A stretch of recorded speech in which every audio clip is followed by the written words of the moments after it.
Weird, too costly, not beer friendly, nobody is going to like it, a plain big no.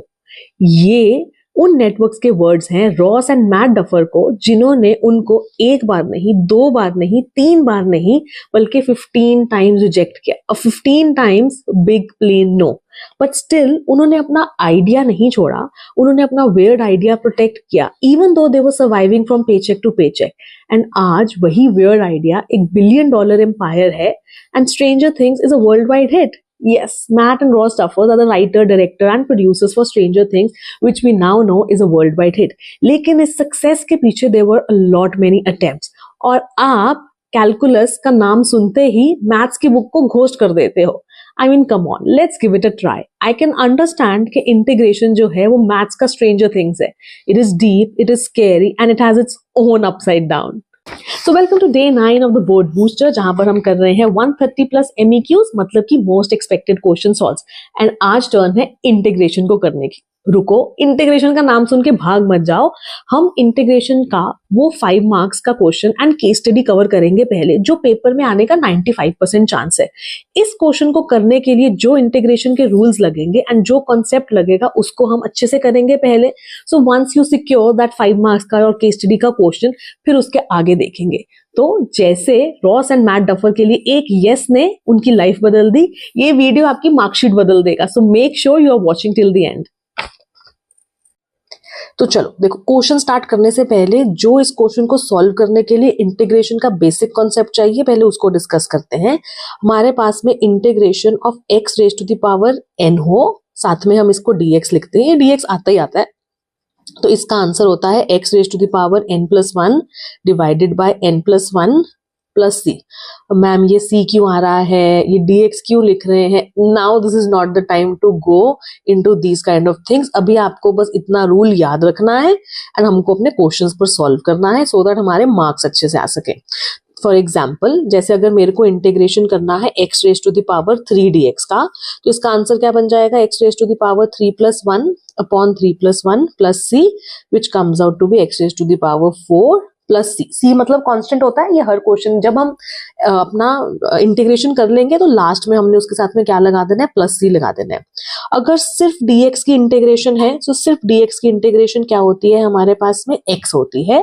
And अगर हमारे पास में कोई constant number है, जैसे सेम रूल है, लेकिन अगर मेरे पास में ये आ गया तो इस कांस्टेंट को हम बाहर लिख सकते हैं और हम इंटीग्रेशन सिर्फ किसकी करेंगे? x raise to the power 3dx की करेंगे, which is going to give me the same answer 3x raise to the power 4/4 plus c। तो इसको हम कंबाइन करके 3/4 x raise to the power 4 plus c ऐसे लिख सकते हैं। अब अगर इंटीग्रेशन में हमारे पास में दो फंक्शंस इकट्ठे आ जाए, जैसे कि वी हैव x² प्लस 5, इसका हमको इंटीग्रेशन करना है। तो प्लस माइनस बीच में कुछ भी हो, only plus minus, non multiplication and divide, plus या माइनस कुछ भी हो, तो हम अपने इंटेग्रल को सेपरेट कर सकते हैं। जैसे इसको लिख सकते हैं x² dx एंड साथ में क्या आ जाएगा हमारे पास में 5 into dx। x² का इंटीग्रेशन हो जाएगा x2 + 1 डिवाइडेड बाय 2 + 1, और 5 आपके पास में कांस्टेंट है, ये हमारे पास में बाहर आ जाएगा, 5 is going to come out and integral रह जाएगा सिर्फ dx का यहाँ पर। तो ये बन जाएगा हमारे पास में x raise to the power 3/3 और यहाँ पर हमारे पास में आ जाएगा 5x एंड लास्ट में हम क्या लगा देंगे? c लगा देंगे। अब देखो, बेसिक रूल्स कर लिए इंटीग्रेशन के।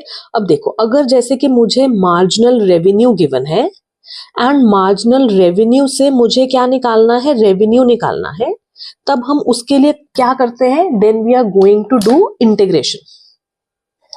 ठीक है, अगर मुझे मार्जिनल रेवेन्यू से रेवेन्यू निकालना है तब मैं क्या करूंगी? इंटीग्रेशन करूंगी। लेकिन अगर मुझे रेवेन्यू से मार्जिनल रेवेन्यू निकालना है तब हम क्या लेते हैं? उसका डेरिवेटिव लेते हैं। अब ये चीज बहुत अच्छे से क्लियर कर लो, कंफ्यूज नहीं होना, क्योंकि ये बहुत ज्यादा इंपॉर्टेंट है। किसी भी मार्जिनल से मेरे को नॉर्मल फंक्शन पर जाना है तो इंटीग्रेशन, और अगर नॉर्मल फंक्शन से मुझे मार्जिनल वाली चीज निकालनी है तो आपके पास हम क्या करेंगे? डेरिवेटिव करेंगे। जैसे अगर मेरे पास में मार्जिनल कॉस्ट है तो मार्जिनल कॉस्ट से मुझे अपना अगर कॉस्ट फंक्शन निकालना है तो मार्जिनल कॉस्ट से कॉस्ट में जाने के लिए what will I do? I will do integration. And cost से अगर मुझे मार्जिनल फंक्शन पर जाना है तब मैं क्या लूंगी? उसका डेरिवेटिव लूंगी। तो अगर मुझे मार्जिनल कॉस्ट गिवन है तो कॉस्ट कैसे निकलेगा, integration of the marginal cost dx plus, अब वैसे तो यूजली हम c लिखते हैं लेकिन यहाँ पर c already used alphabet, then we are going to write k for the constant. And अगर मुझे मार्जिनल रेवेन्यू गिवन है तो रेवेन्यू कैसे मिलेगा, integration of the marginal revenue dx plus साथ में क्या आ जाएगा आपके पास में k आ जाएगा। अब ये k की वैल्यू निकालने के लिए हम क्या करते हैं, हम निकालते हैं at x is equal to 0। चलो एग्जाम्पल के थ्रू देख लेते हैं। तो चलो एक बेसिक क्वेश्चन से स्टार्ट करते हैं। The marginal cost of a production of x units of a commodity is given. It is known that the fixed cost is 120। We have to find the total cost of producing 100 units and we have to find the cost of increasing output from 100 to 200 units. देखो कैसे करेंगे, सबसे पहले तो हमको marginal cost given है, तो marginal cost is given as to be 30 plus 2x। Marginal cost से हम क्या निकालेंगे, अपना कॉस्ट फंक्शन निकालेंगे। तो cost function is integration of the marginal cost plus साथ में हम इंटू dx लिखते हैं, साथ में आएगा हमारे पास में कांस्टेंट।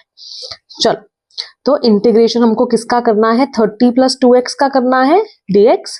तो इसका इंटीग्रेशन क्या आएगा, we'll separate it out, this is 30 dx plus integration of 2x into dx। तो ये हमारे पास में आ जाएगा 30 बाहर एंड इंटीग्रेशन ऑफ dx, यहाँ पर 2 बाहर एंड इंटीग्रेशन ऑफ x। तो this is integration of dx is x only and integration of x is x square by 2 plus हमारे पास में क्या आएगा constant and this gets cancelled, so this is 30x plus x square plus k। ये मेरे पास में क्या आया है, कॉस्ट फंक्शन आया है। at every step you need not write this k, आप लास्ट में इस k को सिर्फ ऐड कर सकते हैं एंड फाइनल आंसर में हम जब लिखेंगे so cost is going to be 30x plus x square plus k। अब देखो हमको क्वेश्चन में गिवन था दैट फिक्स्ड कॉस्ट इज 120। अब फिक्स्ड कॉस्ट हमारे पास में 120 है। फिक्स्ड कॉस्ट 120 कब होगी हमारे पास में, जब number of units produced is 0। तो अगर मैं इस कॉस्ट फंक्शन के अंदर x को 0 लिखूंगी तो मेरे पास में किसकी वैल्यू आ जाएगी, k की। तो we have cost function is 30x plus x square plus K. तो फिक्स्ड कॉस्ट मेरे पास में 120 तब होगी जब मेरा x क्या है, 0 है। So I would get the value of k which is 120. So now finally my cost function becomes, it is 30x plus x square plus 120. ये हो गया मेरे पास में मेरा cost function. Now what does the first part say? We have to find the total cost of producing 100 units. मतलब first part में x क्या है मेरे पास में 100. So total cost is going to be 30 into 100 plus 100 square plus this is suppose to be how much, 120। तो ये आ जाएगा हमारे पास में 3000, दिस इज 10000, दिस इज 120, तो this comes out to be 13120। ये मेरे पास में क्या आ गया, कॉस्ट आ गया when the number of units produced are 100। देखो मुझे सेकंड पार्ट में फाइंड करना है cost of increasing output from 100 to 200 units. Now this can be done in 2 ways। 100 to 200 के लिए हमको निकालना है। So basically I can say I have to find out cost at 200 minus cost at 100। तो जैसे हमने यहाँ पर x को 100 फिल करके वैल्यू निकाला है, वैसे ही हम x को 200 फिल करके वैल्यू निकाल सकते हैं। दोनों को माइनस करेंगे तो हमारे पास में आंसर आ जाएगा। बट हम इसको इंटीग्रेशन से भी सॉल्व कर सकते हैं। तो इंटीग्रेशन से सॉल्व करने के लिए इसको हम कैसे लिखते हैं, we write it down as 100 to 200 and यहां पर हमारे पास में क्या आएगा, माय मार्जिनल फंक्शन ओनली। इसकी वैल्यू आप ऑलरेडी निकाल चुके हैं कि कैसे निकालते हैं। This is 30x and this will be 2x square by 2 and अब ये लिमिट्स हम इसको यहां पर लिख देंगे ऐसे, ठीक है। ध्यान से देखते रहो साथ साथ में। This is 30x plus x square and हमारे पास में वैल्यू है 200 एंड यहाँ पर वैल्यू है 100। तो सबसे पहले हम ये वैल्यू 200 डालेंगे, x की जगह पर मैंने 200 डाल दिया इन माय एंटायर फंक्शन। फिर हम बीच में माइनस का साइन लगाएंगे एंड फिर हम वैल्यू क्या डालेंगे, 100 in the same function. So 30 into 100 plus 100 का स्क्वायर। ये क्लियर है। तो इसको हम डेफिनेट इंटीग्रल्स बोलते हैं, जहां से हम एक वैल्यू से दूसरी वैल्यू तक जा रहे हैं। ऊपर वाली वैल्यू को फंक्शन में डाल के जो आपका इंटीग्रेशन का आंसर आता है उसमें डाल के माइनस करेंगे जो हमारे पास में नीचे वाली वैल्यू हमको गिवन है। तो we will solve this, this is a basic calculation. तो आपके पास में आ जाएगा यहाँ पर 33,000 एंड ये हो जाएगा सेकेंड पार्ट का आंसर। थोड़ा सा इंटिमिडेटिंग लग सकता है, बट जिसने तो देखो इंटीग्रेशन नहीं करा है, अगर आप ये वाली वीडियो देख लोगे तो एटलीस्ट एप्लीकेशन ऑफ इंटीग्रल का कोई क्वेश्चन आपको मिस नहीं होगा। एंड बिलीव मी, इसमें से केस स्टडी आ ही रही है पेपर में प्रोड्यूसर एंड कंज्यूमर सरप्लस की। So watch it till the end, हम वहां तक पहुंच जाएंगे maybe in this video और in the next video, but keep watching the video. I hope you are getting an idea कि question को कैसे सॉल्व करना है। थोड़ा सा इंटिमिडेटिंग है, आई नो, लेकिन हम तो बहुत बेसिक से कर रहे हैं ना, और अगर यही बेसिक वाले क्वेश्चन से हमारी केस स्टडी निकल जाती है देन व्हाई नॉट। तो वीडियो को एंड तक देखो, don't give up as of now. अगर आपको नहीं भी समझ में आया तो दोबारा से रिवाइंड करो, वीडियो को स्टार्टिंग से देखो, खुद से लिखो उसके बारे में, पूरा कॉन्सेप्ट नोट डाउन करो एंड फिर आगे चलते हैं। चलो, do not give up and अगला क्वेश्चन देखो अब। चलो देखते हैं वाले क्वेश्चन को। The marginal revenue function of a commodity is given by this, we have to find the revenue function and also we have to find the demand function. तो हमको क्या गिवन है, मार्जिनल रेवेन्यू गिवन है which is 11 minus 3x plus 4x square. अब तक आपको पता होना चाहिए रेवेन्यू फंक्शन निकालने के लिए हम इसका इंटीग्रेशन करेंगे, तो we will do integration of 11 minus 3x plus 4x square और साथ में इसके लगा देंगे dx। इंटीग्रेशन करने के लिए सारी टर्म्स को सेपरेट कर दो, ये 11 dx, इसके साथ में 3x dx और इसके साथ में आ गया this is 4x square dx। Constant को बाहर निकाल के इंटीग्रेशन ऑफ dx रह गया, हर जगह से कांस्टेंट को बाहर निकाल दो। अब आपने इंटीग्रेशन का फॉर्मूला लगाना है।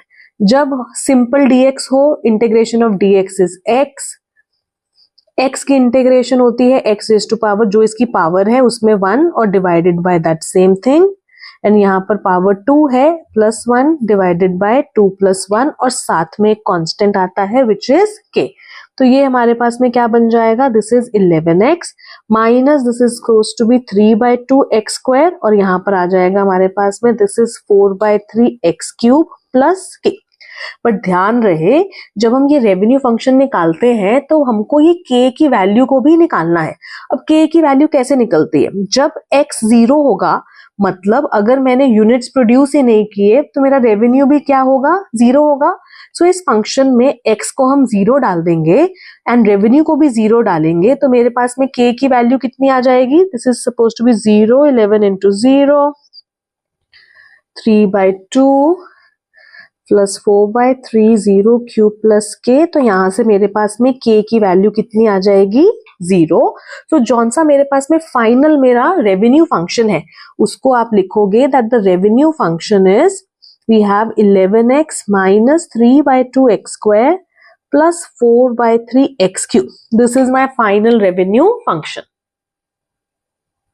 अब देखो सेकेंड पार्ट में हमको डिमांड फंक्शन भी निकालना है। अब देखो रेवेन्यू क्या होता है, it is basically price per unit sold into the number of unit sold, है ना।